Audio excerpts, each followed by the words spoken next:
The Spring National Tournament, Day 3, the quarterfinals. The Crows of Karasuno emerge victorious in the Battle of the Garbage Dump, concluding their eternal rivalry with the Cats of Nekoma in a nail-biting contest. Now, the Seagulls await them. Kamomedai and their little giant await them. However, the skies would not favor the Crows today. After a heart-stopping, awe-inspiring, limit-breaking 3 sets, the tiny decoy's weathered wings finally break. The tragic, harsh reality washes over him as his knees buckle, as his fingers tremble, and his eyes blur. If only his wings lasted a little longer. If only his arms moved a little faster. If only his legs jumped a little higher. If only. After giving the best performance of his life, Hinata Shoyo, as well as Karasuno, falls. This is simultaneously the most tragic yet beautiful moment in all of Haikyuu. A moment that I will always remember as one that felt too real. When his team needed him the most, when the game was almost in his grasp, Hinata got sick. He got a fever. We've all had moments like this, moments where we've given it our all, where we've gotten so close to our ultimate goal, just to fall short because of something outside of our control. We've all had that thought. Why now? Of all the days for this to happen, why now, man? But that's life. Yes, Hinata got unlucky, but could he afford to allow such a failure again? Could he brush it off as a random incident and continue to live on as he did until now? No. After all, luck graces those who are prepared. To stand at the very top, to become the greatest, one must be prepared for everything. That is the truth of this world, and that was the truth for Hinata Shoyo. As Takeda-sensei puts it, engrave this feeling of despair, of sadness into your heart. Hinata, right now, this very moment, this is still volleyball. As Karasuno loses the quarterfinals, as Hinata says goodbye to his paradise, there is only one thought burning in his head. Today, you are the defeated. But what will you become tomorrow?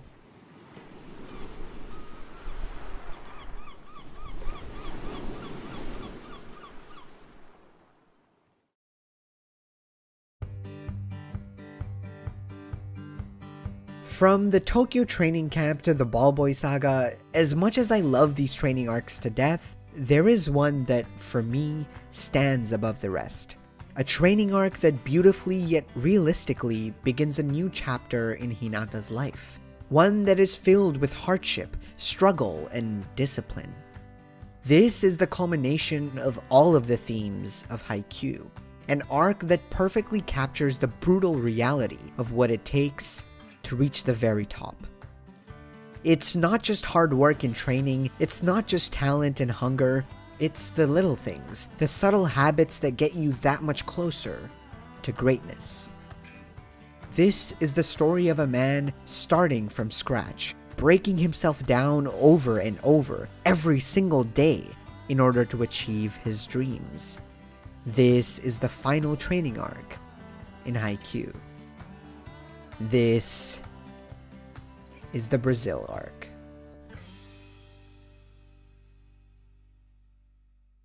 Three years after his heartbreaking loss against Kamomedai, we find Hinata in a strange, unfamiliar place.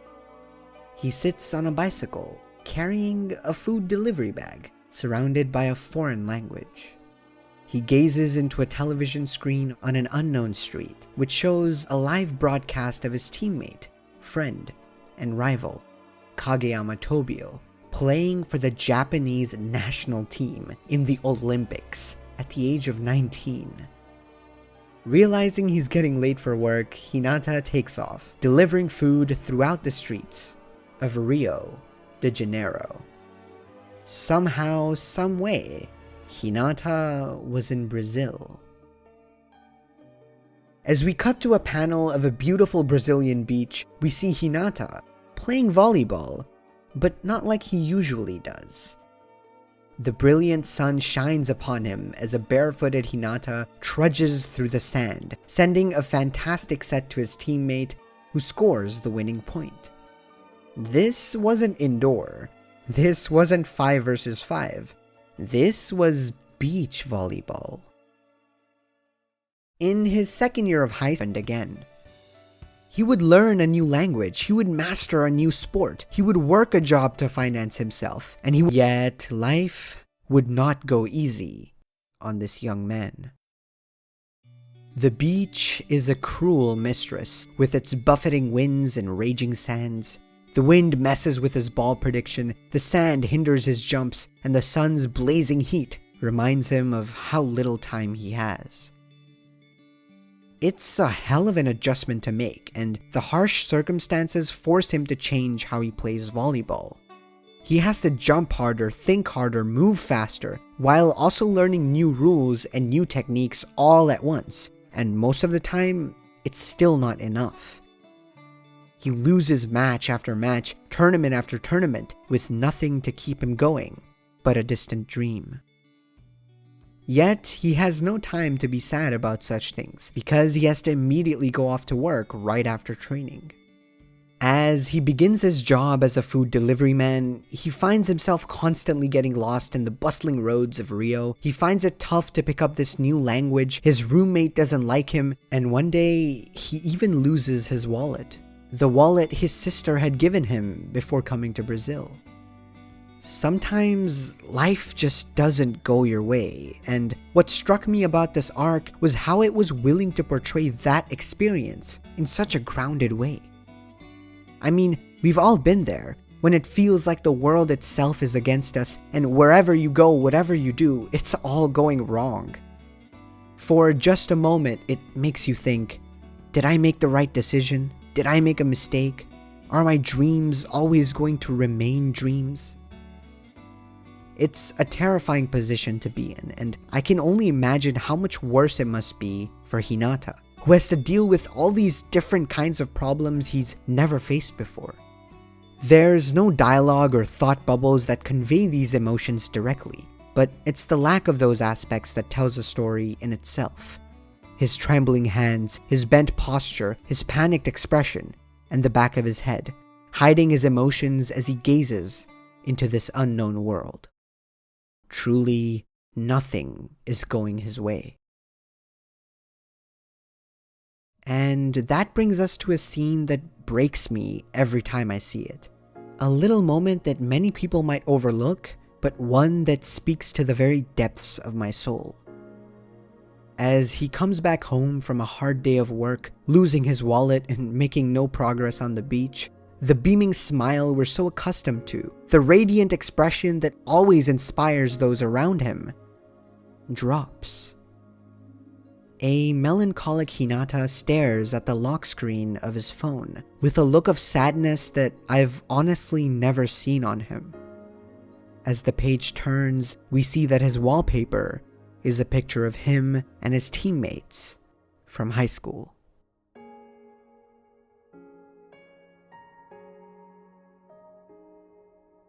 Thinking back on the good times, thinking back on fond memories, Hinata curls up in the corner of his dark, dark room, tears glimmering in his hopeful eyes. Even the best of us have bad days. Even the best of us can lose hope, and this moment captures that so elegantly. There's no dialogue, no thoughts, just Hinata and a quiet room. Eventually, though, a few moments pass, and the bent posture rises up once more. The determination takes over once more. I'm sure in these dark moments, Hinata thinks back on his home, on his family, on his friends, on his coaches, all the people that supported him to get this far. After all that effort, all that hard work, he couldn't stop now, could he? He couldn't give up now. No matter what happens, Hinata would give it his all and see it through to the very end. You know, I just recently moved to a new country myself, finally studying something I'm passionate about and trying to chase my dreams. But every now and then, more often than not, I get doubtful. I start to question my ability, my skills. I remember how hard and competitive the world is, and I wonder if I made the right decision. This is the path I've chosen, and I'm going to stick with it no matter what. But will it be worth it? As the doubt starts seeping in, as my anxiety builds up, I recall my family back home. I try to imagine their faces, their reactions to when I become successful someday, and it gives me hope. I think about this channel, all the amazing positive comments, the sheer number of people that watch my content, and it gives me hope. When you have bad days, and trust me, you will, it always helps, at least for me, to think of your loved ones. People that support you and wish the best for you. How awesome would it be to put a smile on their face? How satisfying would it be to see their reaction to your success? It's just a little scene, something that might get overshadowed by this exciting and riveting training arc, but it's easily up there as one of my favorite moments in the entire series. It's real, it's relatable, and it shows us a side of Hinata that makes me appreciate his character so much more. Even for the happy-go-lucky protagonist of the story, reality is harsh, reality is brutal, but that's what makes him that much more admirable. And so, Hinata takes off once more, stumbling, falling, yet doing everything he possibly can for the sake of getting better. In this arc, more than ever before, we see Hinata's love for learning, his love for growth, paired with that feeling of despair, of loss. We see these two extreme emotions combine and take him to unimaginable heights. His love for learning inspires that first step, the first step to a new beginning, whether it be a new language, a new skill, or a new habit. But it's that feeling of despair, that stinging pain you feel through loss, that allows him to maintain these habits, allows him to keep pushing through the toughest of times. Here we see some beautiful panels that show Hinata taking on these new habits, small subtle habits that come together to fuel his insane evolution. And we're shown that through subtle panels like his bookshelf in his room. We see books for building muscle, books for diet and meal prep, books for sleeping, books for building habits, and so many other little things that most people might not even consider. We see a montage of him putting these habits to practice. We see him planning out his exercises, hitting the gym, eating healthy, sleeping well, doing yoga, practicing on the beach, practicing indoors, and even calming his mind through meditation. At the same time, he's trying to get along with his roommate, learning the language, and getting to know the people he plays with. Looking over all the titles of his books and watching him practicing these habits day in and day out, I was in absolute awe of this little man, of how far he was willing to go for the sake of his dreams. Hinata was truly eating, drinking, sleeping, and breathing volleyball. Through this insane work ethic, Hinata makes it a habit to be reliable, healthy, and happy. And all of this just so that he would be prepared. So when he needed to perform his best, when his team needed him the most, this time he would be there, standing tall and proud. After all of this is still volleyball.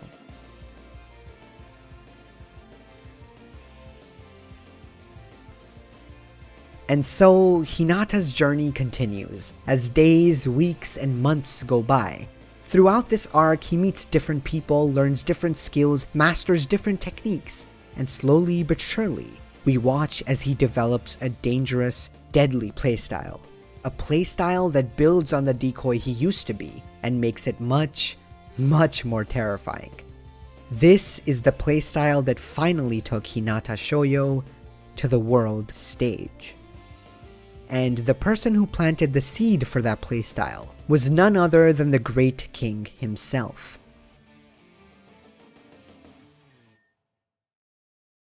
The Oikawa and Hinata mini-arc is just amazing, not only showing us the phenomenal journey of one of our favorite characters, but also using it to teach Hinata a life-changing lesson.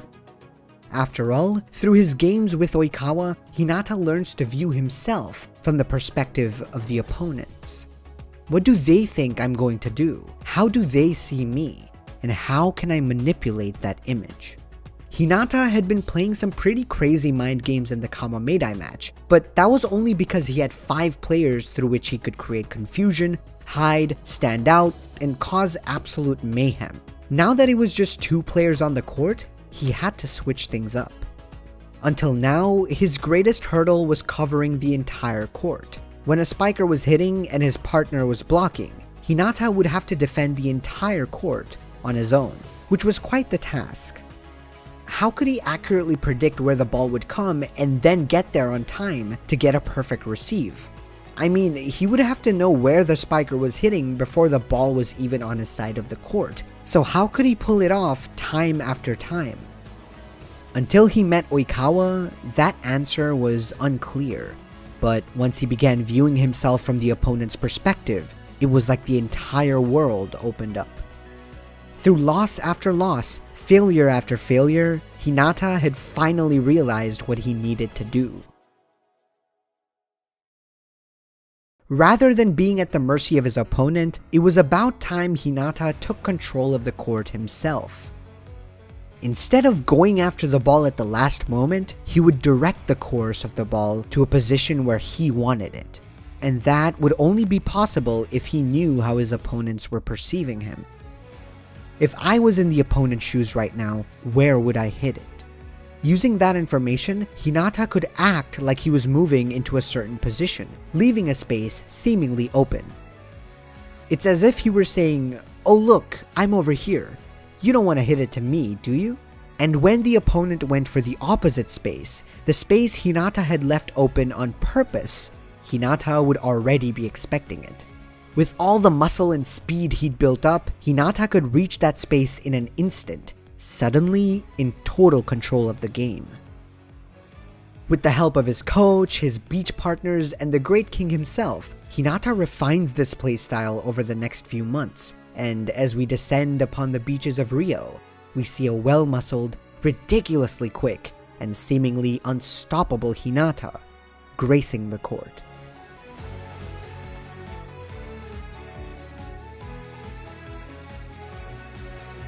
No matter where the opponent smashed the ball, no matter how open the space, Hinata was suddenly there, every single time, perfectly receiving it and, in the blink of an eye, like a mighty crow, taking to the skies with his wings spread wide. He was like a warrior in the shadows, unpredictable and unnoticeable, pulling strings behind the scenes with effortless stealth, until it was too late, until his blade was drawn and blood was spilled. Truly, it was as if the court had been taken over by a ninja.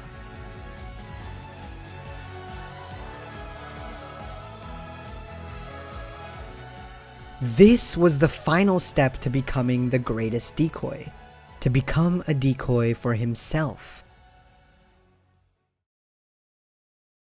When I saw all of this unfold, I couldn't help but reminisce about the simple-minded yet ambitious little kid who wanted to stay on the court longer than anybody else. I couldn't help but admire how much he's had to endure, how much he's had to sacrifice in order to make that dream a reality. Giving up his dream of becoming the little giant, accepting his shortcomings as a player, changing his entire lifestyle for the sake of his goals, all of this is nothing short of inspiring. This arc made me realize how far Hinata Shoyo has come, and how close we are to the end of his journey.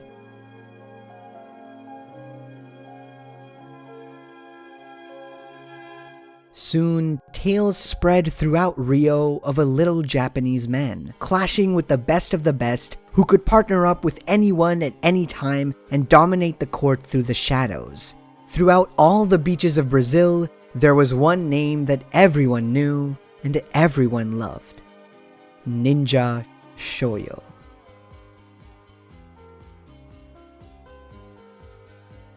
As Hinata completes his 2 years of training in Brazil, as he says goodbye to all the friends he's made, as he returns home to Japan, we watch him enter the court one last time as Haikyuu's final and greatest dance approaches.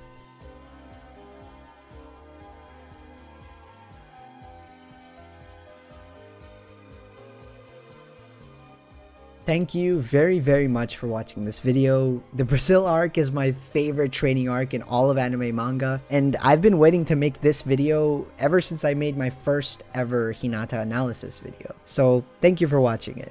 Before I end the video, I just want to express my gratitude to all of you that stuck by me, each and every one of you that stuck by me in 2022. It was a great year for the channel and a huge year for me as a person. None of this would have been possible if not for you guys, so truly, thank you very much.